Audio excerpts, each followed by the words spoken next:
Welcome to section 2 of the PRINCE2 Foundation training. In this section, we will focus on the PRINCE2 principles, the 7 principles. What are the principles? These principles are drawn from best practice and form the foundation for the beliefs and behaviors of PRINCE2. All of us have our own principles. Similarly, these are PRINCE2 project principles.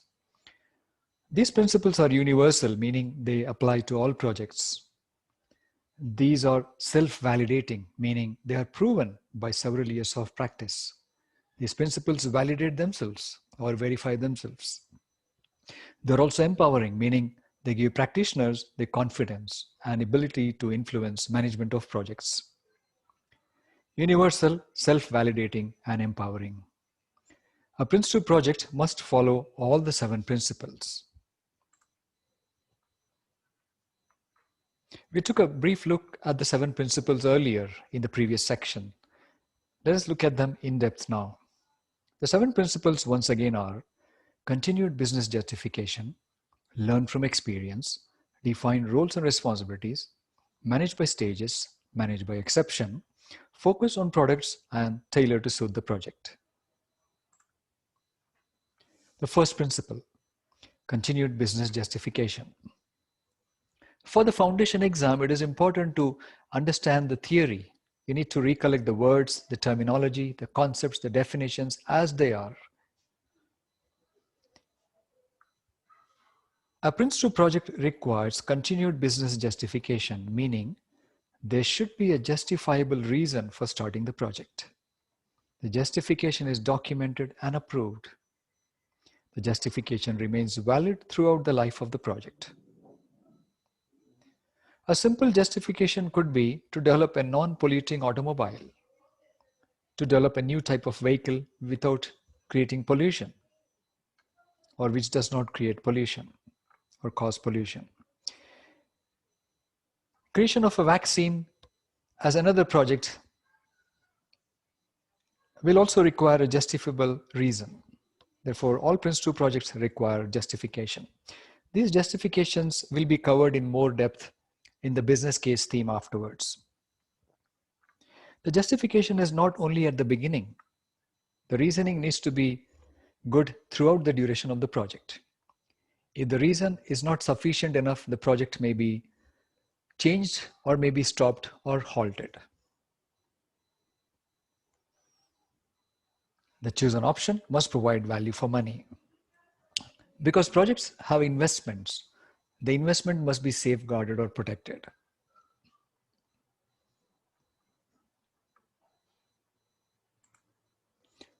Principle number 2, learn from experience. Lessons are sought, recorded, and acted upon throughout the life of the project. Learning lessons from the past help us to improve in the future. Lessons need to be sought, recorded, and acted at 3 points: when starting a project, as the project progresses, and as the project closes. When the project is beginning, one needs to seek lessons from previous similar projects and apply them if appropriate and relevant.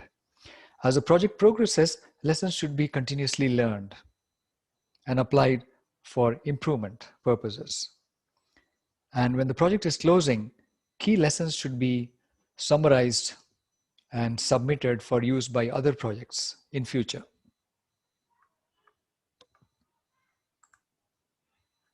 We pause here for a moment for you to take notes, reflect on the learnings, and note down any questions for further exploration.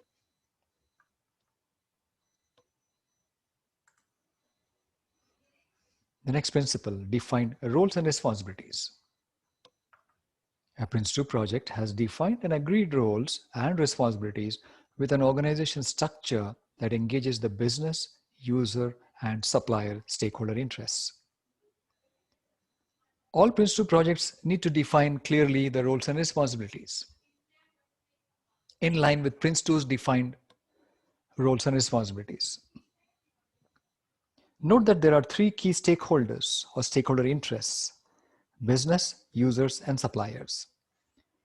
Business are the sponsors who endorse the project objectives and ensure that the investment provides value for money. Generally, this can be a customer or a senior member of the organization, like a program manager, a portfolio manager, or someone at an executive level. Users use the products to derive expected benefits, which means users should also specify what they want, and they will use the product, they will receive and accept the product, start using them, and reap the benefits. Therefore, users also specify benefits. It is possible that the customer is the user, and the customer is also the business. So sometimes you may have the same individual or group of individuals representing business as well as users. In reality, that is okay, as long as the business interest exists and the user interest exists. The supplier interest. Suppliers provide required resources and expertise, which may be internal or external.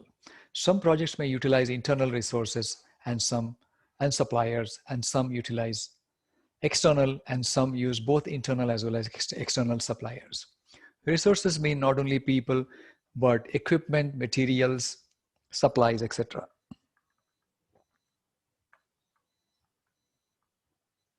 In general, resources also mean time and money, but time and money are treated separately in PRINCE2.